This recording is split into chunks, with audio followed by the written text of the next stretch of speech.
गुरुदेव आपके चरणों में कोटि कोटि प्रणाम। राधे राधे। महर्षि, कर्मण्येवाधिकारस्ते मा फलेषु कदाचन। बिना फल के इच्छा के कर्म कैसे संभव है? क्योंकि जब इसलिए तुम्हें असंभव लग रहा है क्योंकि तुमने अपने को देह मान लिया है ना। देखो, मान्यता अगर एक हासिल भी चूक जाए तो सवाल पूरा हल नहीं होगा।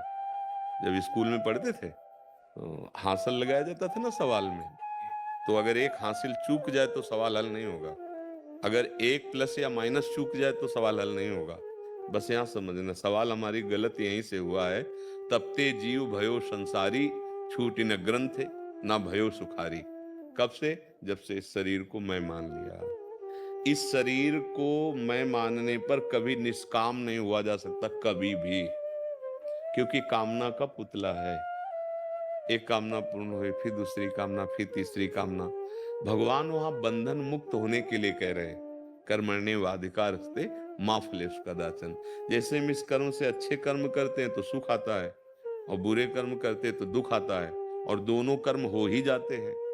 ऐसा नहीं किसी से अच्छा ही अच्छा होता रहे, किसी से बुरा ही बुरा होता रहे, क्योंकि ये शरीर बना है, जाने अनजाने में कुछ न कुछ बुरा हो जाता है और कुछ पुण्य हो जाता है, सुख हो जाता है। तो ये दोनों ही तो हमारे बंधन के कारण है। स्थायी तो ना सुख है और ना दुख है।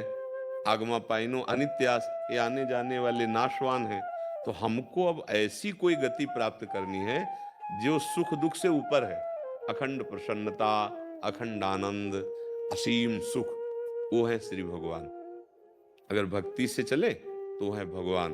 भगवान का नाम, भगवान का रूप, भगवान की लीला, भगवान का धाम, और भगवान के लिए हम जो कर्म करते हैं, बड़ी अपार सामर्थ्य आ जाएगी इसी कर्म में। भगवान उसका बड़ा गुप्त रहस्य है। कर्मण्येवाधिकारस्ते मा फलेषु कदाचन। तुम फल की इच्छा ना रखो, बस फल तो मिलेगा ही मिलेगा। खेती में बीज बोया है तो तो फल दे के ही रहेगा, अगर नष्ट ना हो जाए तो। बीच में कर्म चल रहा है, अगर कोई अपराध बन गया तो बात अलग की है, नहीं तो फल दे के ही रहेगा। तुम फल की अगर इच्छा नहीं करोगे तो तुम्हें ये स्थिति प्राप्त हो जाएगी।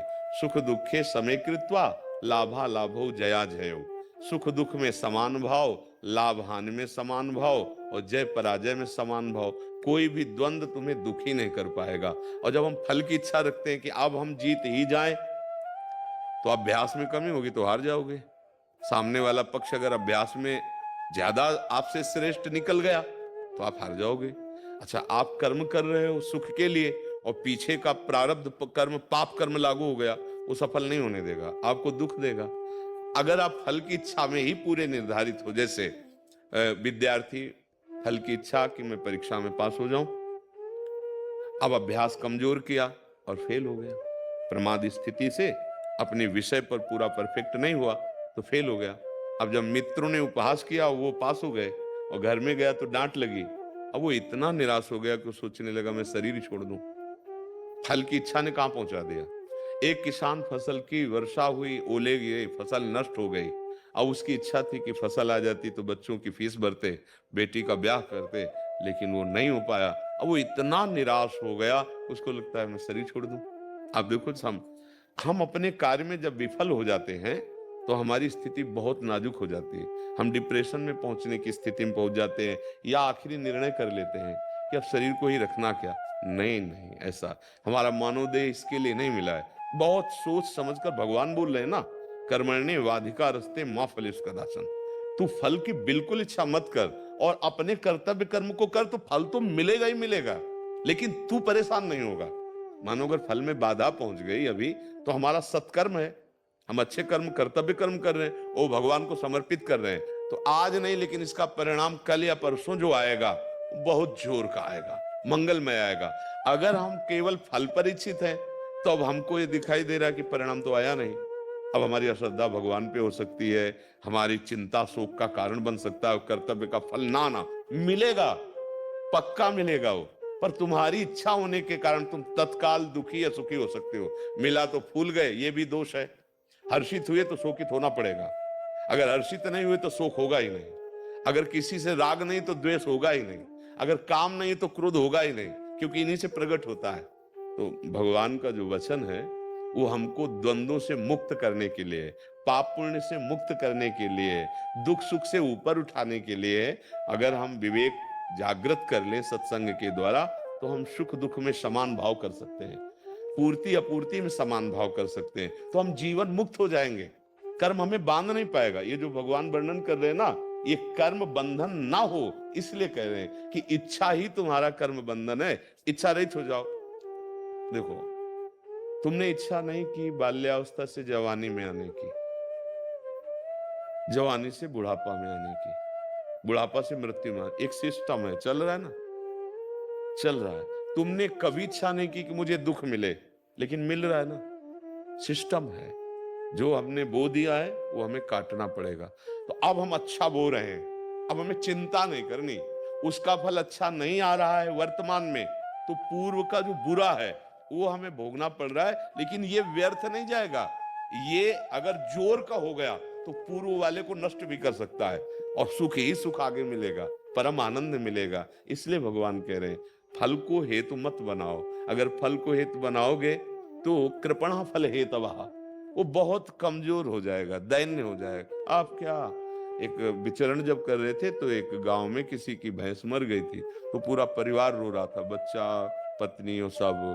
तो उसी गली से निकलना, तो क्यों रो रहे हैं लोग? तो बोले इनकी भैंस मर गई। क्या? अब बेचारे की एक ही भैंस थी और वो दूध से पूरा परिवार चला रहा था, अब वो मर गई। अब तो अपने को समझ रहे ना कि पूर्ण रूप से हम, पूरा परिवार व्यथित था। भगवान यही समझा रहे, हमारे कर्म के अनुसार परिणाम आया, हमें निराश नहीं। हम लेबरी कर लेंगे, लेकिन हमको निराश नहीं होना। आज ये अवसर आया दुख का, कल कोई सुख का अवसर आएगा, ऐसा हम विश्वास करें और फिर हम कर्म में लग जाएं। मान लो मेहनत करने लगे तो 500 रुपया मिलता है लेबरी में, तो हमारा परिवार चल जाएगा। हमको परिवार को नष्ट करने की बात नहीं आनी चाहिए, हमको अपने को नष्ट करने की बात नहीं आनी। आज समय गिरा है। देखो, एक दिन सुदामा जी का समय था कि कई कई दिन भोजन नहीं मिलता था परिवार को, और समय बदला तो जैसी द्वारिकापुरी वैसी सुदामापुरी भगवान ने बना दी। थोड़ा धैर्य रखें, थोड़ा इंतजार करें। एकदम अगर हम फल पर दृष्टि रखेंगे तो इंतजार नहीं करेंगे, हम जीत ही जाएं, प्रयास तो यही रहता है। पर थोड़ी गुंजाइश रखें कि अगर हम हार गए तो अगली बार अभ्यास करेंगे। अगर हम केवल जीतने का ही, हार की सोचा ही नहीं है, तो फिर हम जब हार जाएंगे तो बहुत निराश हो जाएंगे। और जो संसार क्या है, बस जीत पर ही लक्ष्य रखता है, सुख पर ही लक्ष्य रखता है, उन्नति पर ही लक्ष्य रखता है, और ये जानता नहीं कि पीछे के कर्म जो हमारे हैं वो उन्नति और जीत और सुख तीनों में बाधा पहुंचा देंगे। तो हमको मजबूत रहना है। जैसे युद्ध में जाया जाता है ना, कुश्ती में जाया जाता है, तो 99% तो जीतने की आशा होती है, पर 1% ये भी होता है कि हो सकता है कि हमको परास्त कर दे। देखो, अर्जुन को कह रहे हैं कि देखो, जीते तो स्वर्ग का सुख भूमि का सुख मिलेगा, और अगर हारे मरे तो स्वर्ग को जाओगे।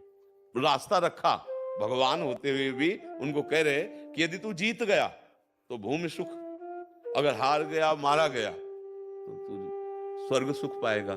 दोनों में तेरे को लाभ है। अगर युद्ध नहीं करेगा तो तेरी निंदा होगी, प्रकृति जबरदस्ती तेरे से करवा ले। कर्म के बिना कोई रह नहीं सकता। तो हमें अपना कर्तव्य कर्म करना, हिम्मत ये रखनी है कि जो होगा देखा जाएगा। परिणाम में यदि हम हारते हैं तो बराबर हार नहीं आएगी, क्योंकि बराबर सुख नहीं आता, बराबर जीत नहीं होती किसी की भी।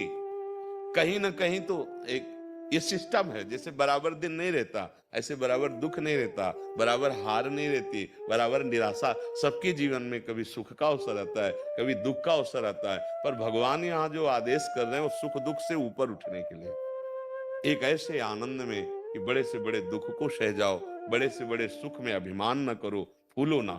क्योंकि भगवान है ना, वो आपको परम सुख की बात बता रहे। किसका प्रश्न था? तो आप समझ पा रहे जी।